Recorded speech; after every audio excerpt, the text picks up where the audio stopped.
Más del 60% de los incendios en Colombia son causados por fallas eléctricas. Y una colombiana eléctrica, aquello que no se debe hacer es colocar un breaker o como se conoce popularmente taco de mayor capacidad pensando que este nos va a proteger cuando en realidad no es así. Empecemos por entender cómo funciona un breaker. Bueno, cuando tenemos en nuestras instalaciones muchos electrodomésticos conectados a una toma corriente, esto va a causar que más y más corriente y por ende más energía fluya por el circuito y puede sobrecalentar los conductores. Y esto es lo que puede desencadenar incendios. Además, otro tipo de fallas como los cortocircuitos también van a demandar gran cantidad de corriente a los mismos y pueden desencadenar nuevamente incendios. Es ahí donde el breaker va a actuar de forma automática, interrumpiendo el paso de la corriente y de esa manera evitando catástrofes.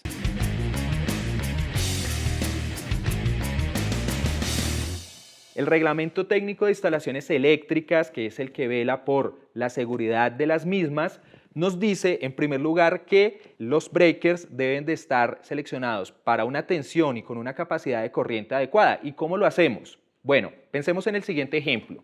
Tenemos un lavavajillas eléctrico que consume 2200 vatios y está conectado en una red de 120 voltios. Va a consumir aproximadamente un poco más de 18 amperios. Un breaker seleccionado adecuadamente debe ser ligeramente superior en cuanto a capacidad de corriente a estos 18 amperios para efectivamente proteger los circuitos y también evitar el sobrecalentamiento de los conductores.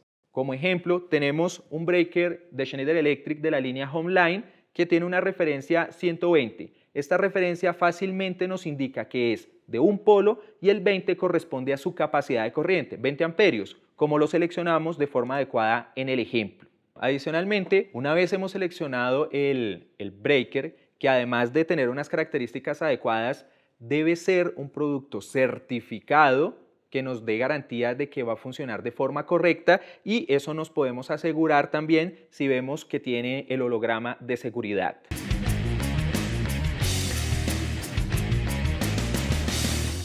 En primer lugar, debemos utilizar de forma adecuada los elementos de seguridad, ¿sí?, como lo son guantes y también cascos para evitar que objetos nos afecten en la cabeza.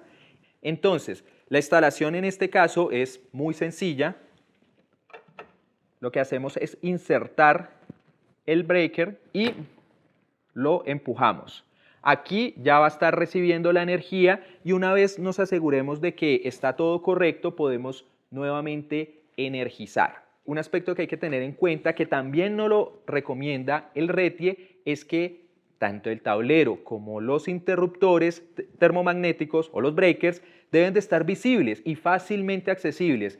Y algo que solemos hacer porque no nos gusta cómo luce es usar un cuadro, por ejemplo, para taparlo. Y eso nos impide acceder fácilmente a los tableros en caso de que haya necesidad y por ende no es un comportamiento recomendable.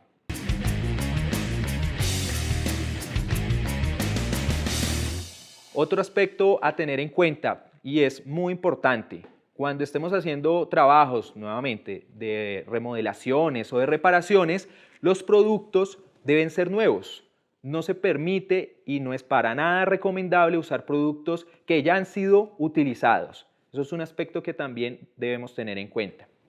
Y ya, para finalizar, pensemos en una situación muy común que nos puede pasar en nuestras casas también, y es que el breaker se dispara. Entonces, como ya lo veíamos hace un momento, eso es un síntoma de que hay algo que está fallando, hay algo que le está demandando más corriente al circuito y por ende puede desencadenar un incendio. En estos casos lo que hay que hacer es detectar la falla y no hacer otra colombiana eléctrica, como lo es utilizar un cable para puentear, es decir, para saltarnos el breaker y pues de esa manera claramente este señor no va a poder proteger nuestras instalaciones y podemos ser víctimas de catástrofes como lo pueden ser los incendios.